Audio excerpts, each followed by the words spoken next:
Hey everyone, welcome back to the channel. I hope all of you are doing well, and once again I'm back with another deck tech video for the Make Your Own Trading Card game. This is my Two Brothers Mill deck list.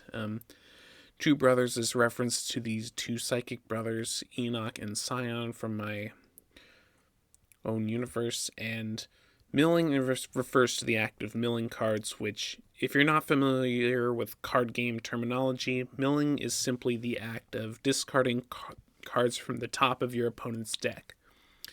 You see, in the game of Make Your Owns, if your opponent is unable to draw a card once they start their turn, they lose the game, and that's what this deck is designed to expedite. So we're trying to get rid of cards in our opponent's deck so they are unable to draw and they lose on the spot. And the best tool we've got for the job is Scion himself. He's a 6-cost psychic with 2 attack, 8 defense. His read ahead isn't really the most important, though it can help us fix the top of our deck to help us plan ahead. But the real thing I want to pay attention to is Mind Crush. It's 2 power, and we just discard the top card of our opponent's deck. There's also Sniper Man, who has a similar ability in Long Shot, although his has a once per turn clause, meaning he can just use this once on your turn and that's it. Scion does not, meaning if you have, say, 10 power, you can spend all 10 of that into this ability and discard the top 5 cards of your opponent's deck, which can really get us ahead on thinning our opponent's deck a lot and helping us get that much closer to winning. We got Scion for the late game and Sniper Man for the early turns. So what else do we have to help support the theme? Well, there's Enoch, the other of the two psychic brothers. He's a 3-cost, 0 attack, 4 defense. His psychic control ability increases the power cost of our opponent's normal action cards by 1. This can help slow down our opponent a little more, just to ensure that we have enough time to mill our opponent and claim victory. Also further slowing our opponent down is a suite of taunt characters. We got Shield Drone at cost 2, Shield Wall at cost 4, Stone Guardian at cost 6, Shield Toting Blob at cost 8, and Light Archmage at cost 10. All 5 of these characters have more attack than defense, with varying degrees, all based on their cost, of course. Though a few of them have some other upsides. Light Archmage, for instance, is a decent attacker in the late game, and also has the Cure ability to give us some life back.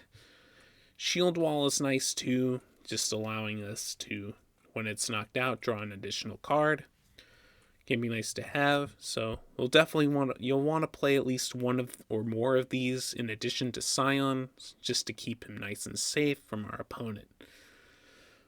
We have a little bit of a removal package as well, in 3 copies of Steady Shot and 3 copies of Delta Warrior Blitz. These 2 cards complement each other nicely, as Delta Warrior Blitz has a pretty good at removal, but he has a hard time with evasive characters, so Steady Shot comes in for those situations, though it can't really target those opposing characters with Ward, so that's where Delta Warrior Blitz comes in. So these 2 cards complement each other fairly well. 3 copies of Negates. In case our opponent is bold enough to play a normal action card, we can just play one of these to simply negate its effect. Pretty nice to have. Psychic Balance is another nice little mill tool. It's a little tricky to use, as it requires us to have way more cards than our opponent does, but if timed well, this can have the net effect of further reducing our opponent's deck size.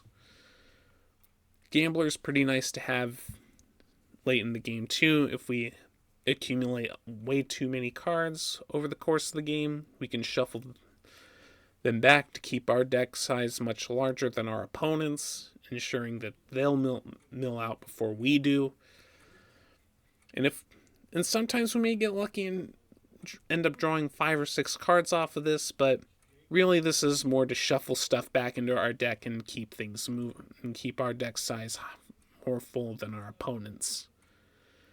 Reinforcements helps keeps things consistent by letting us grab any character we want out of our deck. So if we want to grab a Scion, we can just grab it.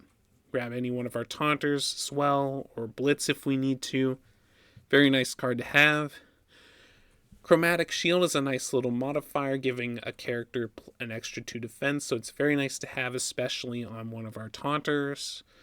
And it also has an additional upside, where if the character would be knocked out by battle, we can pay 2 power into this and negate that attack at the cost of removing the card from the character it's attached to. So it can negate attacks as well. Finally, there's Super Speed Stadium. This is the only terrain in the deck. It basically states each player may draw 2 cards at the start of their turn instead of 1. Our opponent may want to draw some additional cards at the start of their turn to try to speed up their plans. So we might be able to get some additional mill from this, but it's definitely something to keep in mind. I also have a couple of other options in the sideboard you could run. Breaking the Ice is a fairly recent card I made that states each player may draw up to 2 cards.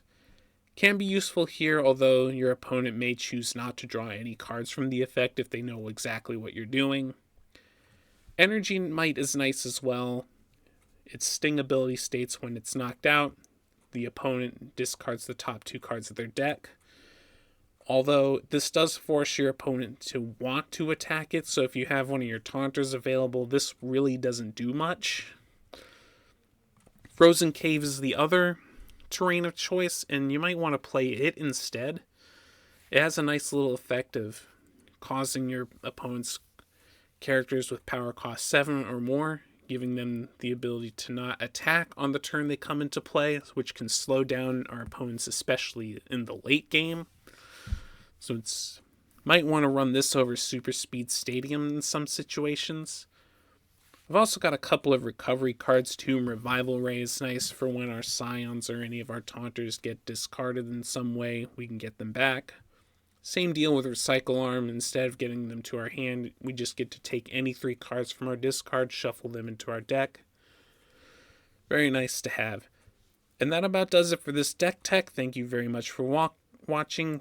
Throw me a like if you enjoyed, and definitely comment below what kinds of things you would change about this deck and if you liked it. I will see you in whatever video I upload next, and take care.